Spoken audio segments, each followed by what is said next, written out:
All right, so it looks like we got everyone in here. So this welcome to this dating meetup. It's also the nonpartisan Red Pill Men's Group. Thank you everybody for coming today. Um, and what we're going to do, and to join these meetups, these meetings, just go to tinyurl.com/redpillmen to register for future events. Next month, we're doing an event on the alpha male. Of course, women are welcome to come and participate. We need allies. So what we're going to do is what we're doing is a book study, the book called The Rational Male by Rollo Tomassi. And we're doing this section on buffers against rejection in dating. So what I'm going to do is all I do is sort of read the text to you. It's kind of short, all these little sections, and then parts about different buffers are kind of really short. It's not too long. And then we'll go ahead and just open it up for discussion. Sound good, everybody? All right. So so under buffers, he says basically, let me get my reading glasses on because this text is so small. Okay. It says rejection is better than regret. And boy, see, 90% of the dilemmas that average frustrated chumps find themselves in, and a majority of men's concerns with the opposite sex find their roots in the methods and means they use to reduce their exposure to female rejection. So we're talking a lot about men here, and we'll see if we can apply this to women as well, because women have these buffers as well, and some of them are the same. Um, these are buffers meant to reduce the potential for this rejection of intimacy.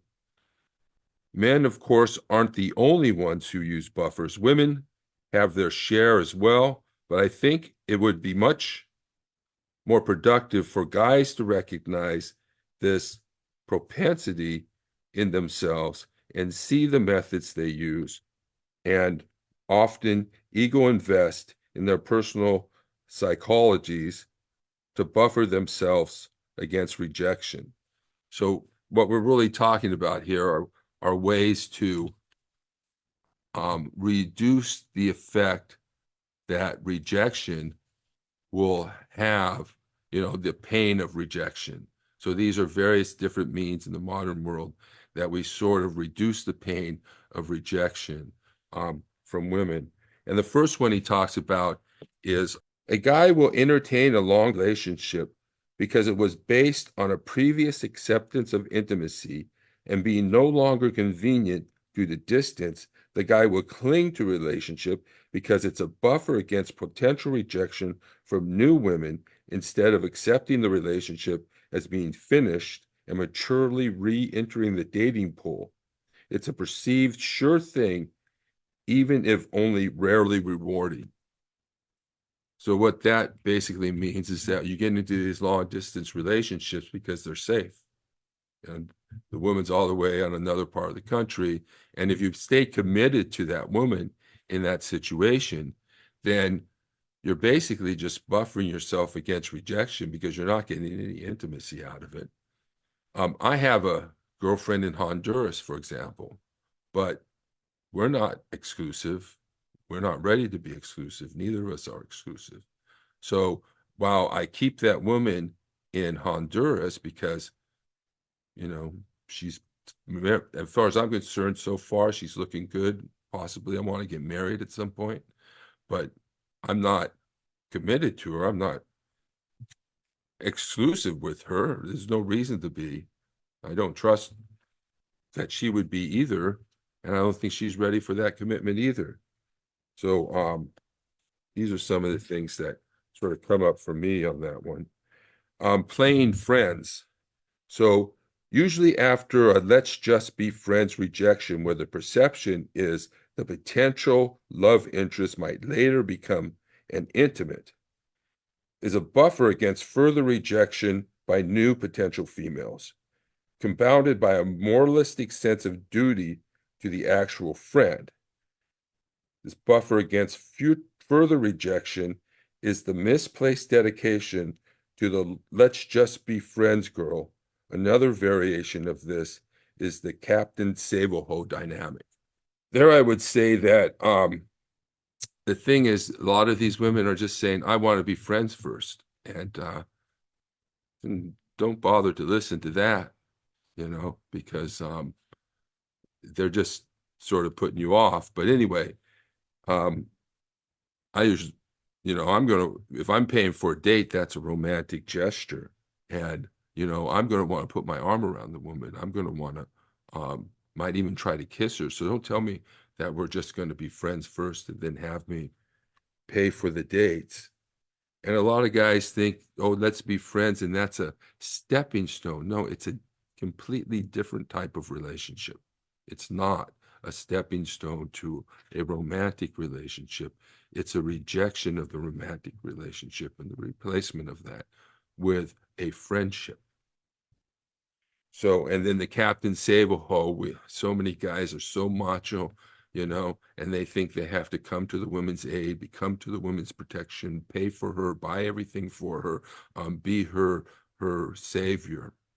And that's the way we get used and taken advantage of.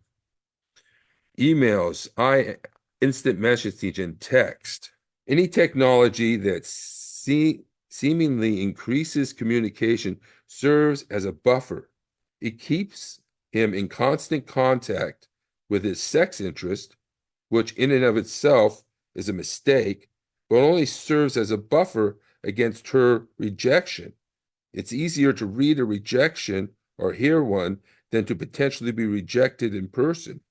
When digital communication becomes your preferred method of interacting with women, it's a buffer. Yeah, and that's one thing, just add with my girlfriend in Honduras.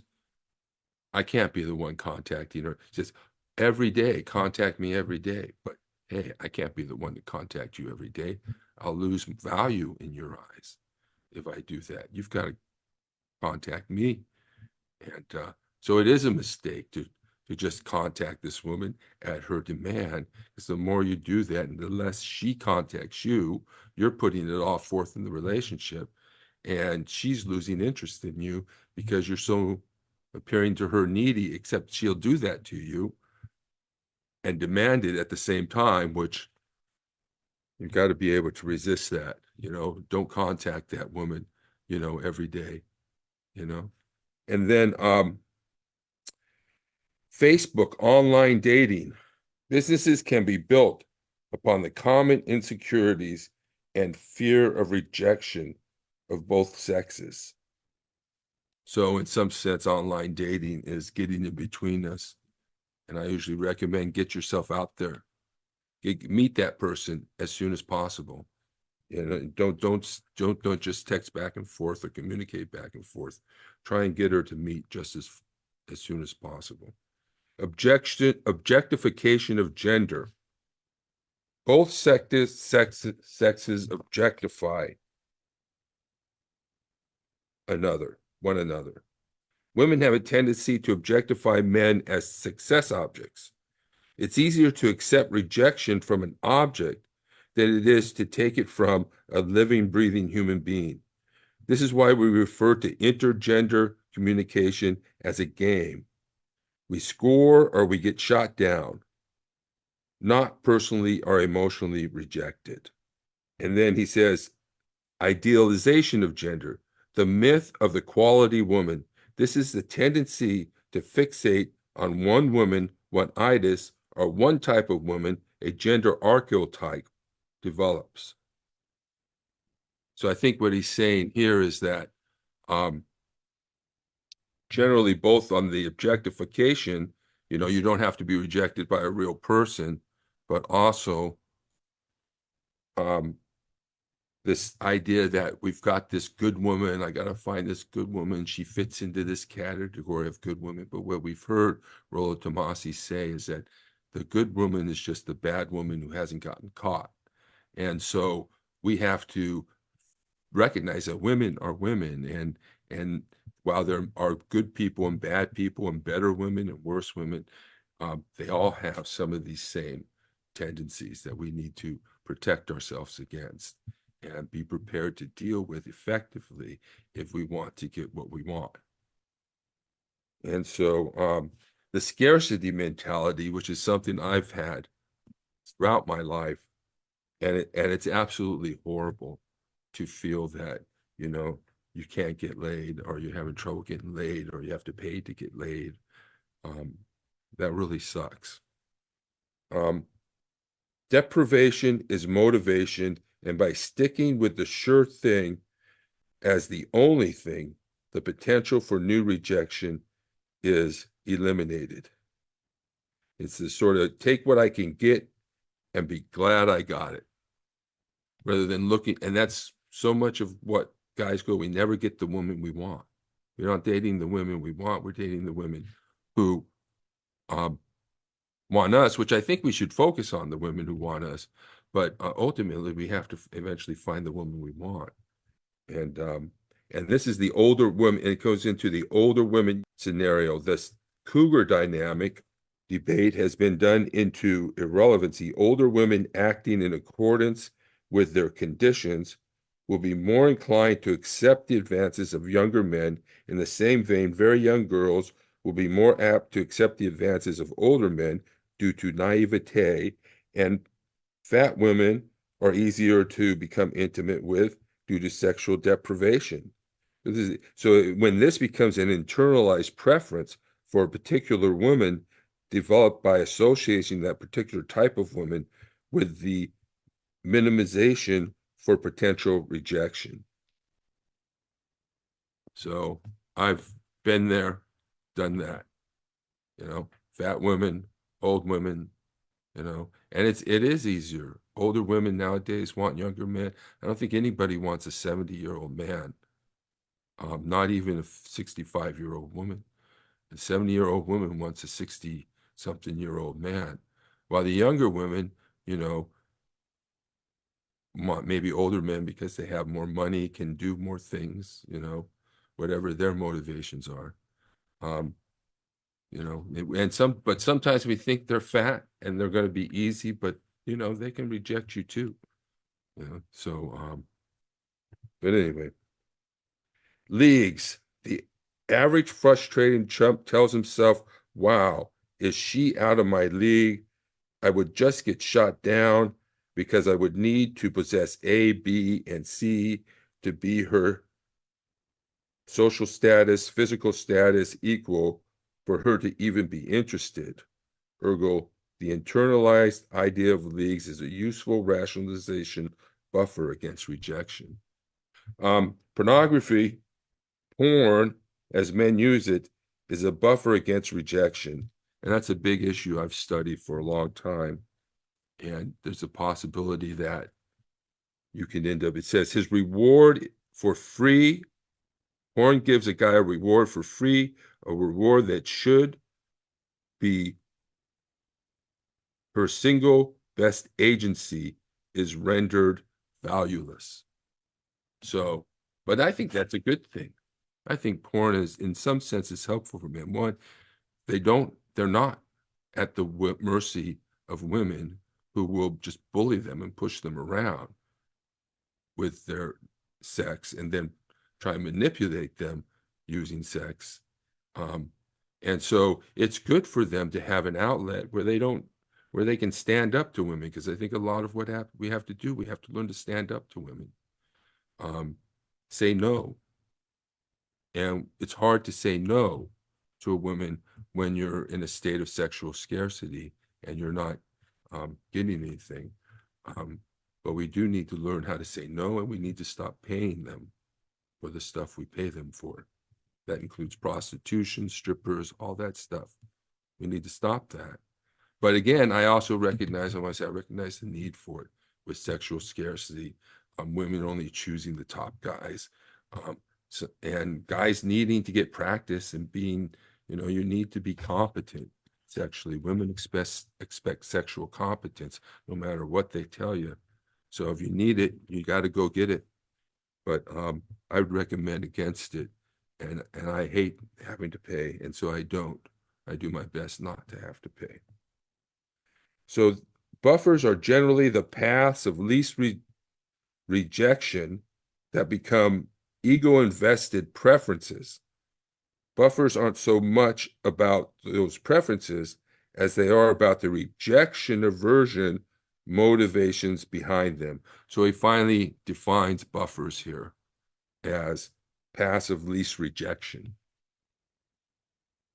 So buffers also have a tendency to compound upon themselves in that one tends to dovetail into another or more until one no longer realized that they were originally rejection prevention methodologies and gradually become associated with your genuine personality.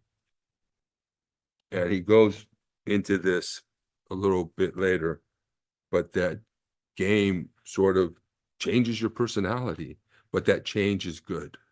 Change is good. It's an effort to improve, to change, but it change to have game means you have sort of a different personality to women. And then he talks about compensation, and the main thing he talks about is the short guy complex, the short guy compensating for his lack of height by being macho and hanging out with macho guys. Now, before I get told in so many words that this isn't always the case, or that not all girls are like that, exceptions to the rule, let me start by saying that this isn't the point of this section. What I'm on about is really the root of the infamous short man's disease. But the thing I want to say about that is that whenever women say, oh, not all women are like that, they always go, they're really making an excuse for those other women. They're defending those other women. Rather than saying, those women shouldn't be like that. I understand what you're going through, and it's unfortunate. They jump up and say, well, not all women are like that, as if we just have to accept the women who are, as if it's okay that other women are, and that a large majority are, because we have this idea of the good woman and the bad woman, and you just have to avoid the bad woman and get to the good woman. But that's not true. The good woman is just the bad woman who hasn't gotten caught. So there is no good woman and bad women. There are women, but there are worse women and better women. But when they say not all women are like that, that's just a defense of other women. It's not a support of you and your experience. And then he talks about the just be yourself. But as I said, just being yourself is not going to work. These women are looking for something. You got to be what these women want. And then we're coming to the end here. It's a difficult enough task for an individual to critically assess their own personality, and even more so to effect change in it. But the final insult is to have others doubt the veracity of it. What others fail to see is that at some point in the development of their own personalities, they themselves had to compensate for deficiencies, discontentments, and prompts to grow and mature. So the term positive masculinity, the crux of this is the genuineness of the social change. The average frustrated chunch are like a bunch of crabs in a barrel. As soon as one tries to get out, another one grabs it, pulls it back in. So in order to change, it's sort of a societal, he calls it a societal cock block, the pickup artist skills, psychology, positive masculinity, are compensation for deficiencies. So anyway, so now he's talking just adapting to game, not being yourself, changing your personality in the ways you interact with women, and interacting with them in person rather than just over the internet or by text. So that's it. That's basically it. So You have any comments? Well, I have a question for you, Mr. Richard Pro. Yes. See your last name? Proceda. Procida. Proceda. Yes. Procida. Hmm. Um, so how did you, I don't know much about, I didn't do my research into coming into Yeah. this group. That's I just said okay. the title and it got me in. And I was like, I'm Okay. really interested. It had nothing to do with politics, but I was like, I'm interested in this. Okay. So if you don't mind me asking, what uh, started, what Hmm. got motivated you, inspired you to do what you're doing now? Okay. So I'm a survivor of fairly severe sexual abuse, and I had a lot of problems in my youth with trying to meet women and being around women. I ended up studying feminism in college, and I learned, I thought I was, and that was where I needed to be. I had a transformative mystical experience in that class, and I decided to minor in the study of women's and men in society. And I started a feminist anti-pornography group called People Against Pornography. I wrote a book on, it's somewhere here, on um, which examined a textbook on social attitudes and laws in different countries around the world or regions around the world about sexually explicit materials. And so I did that. And and then, I still didn't had the struggles. And then I was dating a woman. I wasn't really dating. It was just another one of those relationships that I really didn't want to, it wasn't going to go anywhere. Um, I I was coming not to like the person, and and eventually she went outside the relationship on me, but that was expected. It wasn't really exclusive anyway. But the whole thing was I suddenly started doing this research on YouTube, and I ran on dating coaches. I thought, I needed dating coaches, stuff like that. And you have dating coaches on YouTube you can go to. And and then I started to discover, well, how women really are and understand their dark nature and understand, because it's so painful to learn all these things, but it's been painful all my life. And it sort of opened up. I sort of started to put things in context. I started to have some repressed memories come up. And a repressed memory is just, you always, it's like something you always knew but didn't think about very much. And then it helped me to understand what happened to me and why it happened. It put it all in context, particularly the good genes versus the good dad thing, and the alpha and the beta, and women's dual mating strategy, what she called a pluralistic strategy of having great sex with, like, I knew from as I was getting, by the time I got out of high school, I already knew that there are men women like to and have sex with, and then there are men that women marry. And I decided, and maybe this is not exactly right, but I decided I wanted to be the one that women wanted to have sex with, and I didn't want to be the sucker. And so I knew that from along, but other than that, I was totally whacked out. I had been abused, and I had all these issues. And but I discovered the red pill, and I started to learn about how women are. And now I'm having a lot of success in dating. Um, and I'm meeting the women that I want now. And I'm discovering my value. And I'm discovering that I'm really good looking and desirable. And, I'm not really letting women push me around anymore. And I don't have the blue pill attitude that causes me to be in states of sexual scarcity. And I date non-exclusively, and I'm meeting the women I want. And so that's how I came to this. And then I've been doing podcasts. I did the Bible study for progressives, in which I wrote on the scripture readings for Sunday morning to help pastors have a progressive message to preach on Sundays. Then I started working on democracy, and I just did an event yesterday and reminding people about what happened on January 6th. And I did that for a while because I felt democracy was threatened. And then I discovered the red pill, and I just said, wow, liberal people need to be red pilled too. They need to understand, because we're kind of getting a bum rap a lot of times, man, because we're demonized because of our, as players, and as if we date non-exclusively, if we date other women, we're demonized as players. And we have to deal with this, sex. You don't have sex unless you're exclusive with me type of arrangement that these women are demanding, but it's a demand that's not based on anything but in helping them to avoid being second best. Because so when you're dating multiple women, a woman can get hurt, right? One's going to end up second best. You're going to end up marrying one and not the other.